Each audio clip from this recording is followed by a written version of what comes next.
तर इराण आणि इस्रायल या दोन देशांमध्ये सुरू असलेल्या युद्धामुळे अनेक हॉटेल व्यावसायिकांना याचा फटका बसताना दिसून येतोय।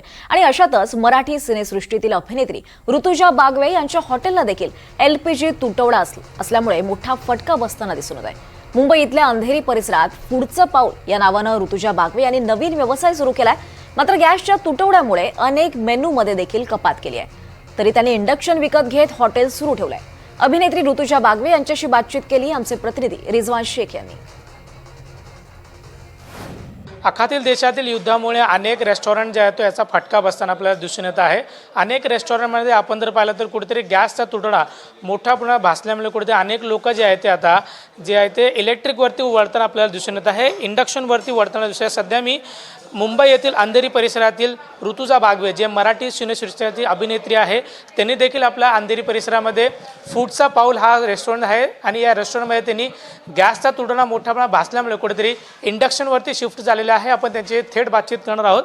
ताई, ज्या पद्धतीने दोन देशामध्ये युद्ध सुरू आहे आणि एलपीजी तुटवडा कुठेतरी भेटत नाही आहे, त्यामुळे तुम्ही इंडक्शनवर शिफ्ट झालेलं आहे, नेमकं किती इंडक्शन आहे आणि कशा पद्धतीने त्रास सहन करावा लागतो? खरं तर आधी जेव्हा कळलं की एलपीजी मिळणारच नाही त्यामुळे धांदल उडाली आणि एकतर मी या क्षेत्रातच नवीन आहे त्यामुळे काय करावं कसं करावं याची आयडिया नव्हती। त्यामुळे थोडीसे R&D केली की काय करता येईल। मग कळलं की सगळे इंडक्शनवर शिफ्ट होत आहे किंवा हॉट प्लेट्स वापरतायत। सो आम्ही तेच केलं, एक इंडस्ट्रियल इंडक्शन पण मागवलं आणि जनरल जे इंडक्शन्स असतात छोटे छोटे ते आमच्याकडे ऑलरेडी 2 होते।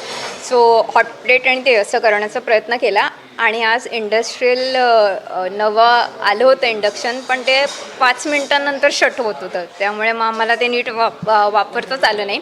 सो आज जरा गडबड झाली आणि आमच्याकडे ऑलरेडी 8 CNG असताना 8 गॅस एकत्र सुरू असायचे किंवा शेगडी 8 असायच्या आणि आज आम्ही फक्त 2 शेगड्यांवर काम केलं आहे त्यामुळे खूप प्रेशर आलं होतं। आणि काही दिवस गेले आम्ही लिमिटेड मेन्यू ठेवला आहे, जसं की आमच्या फिश, चिकन आणि मटन थाळ्या आहेत। सो ते थाळ्याच फक्त ठेवलेल्या आहेत आणि जो आलाकाटा मेन्यू असतो तो अजून सुरू केलेला नाही आहे।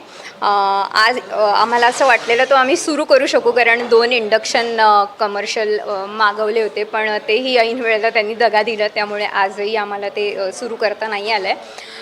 पण आय होप आज ते सगळं सेटल होईल आणि उद्यापासून आम्ही ॲटलिस्ट त्या इंडक्शनची मदत घेऊन सुरू ठेवू शकू।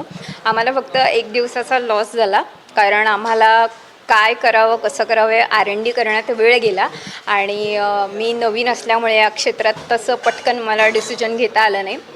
पण आम्ही 1 दिवसाचा गॅप घेतला आणि सगळं सेट केलं आणि दुसऱ्या दिवसापासून रुजू झालो। लिमिटेड ठेवला मेन्यू पण सुरू आहे रेस्टॉरंट। धन्यवाद ताई आणि शुभेच्छा तुम्हाला।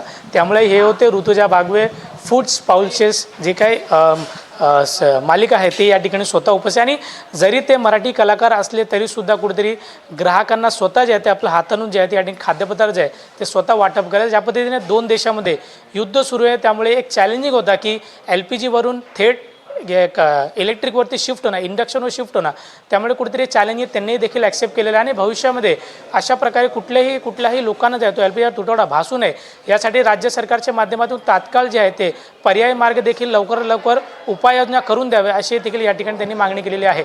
Video Sachin Sawant, Rizwan Shaikh, NDTV Marathi, Mumbai.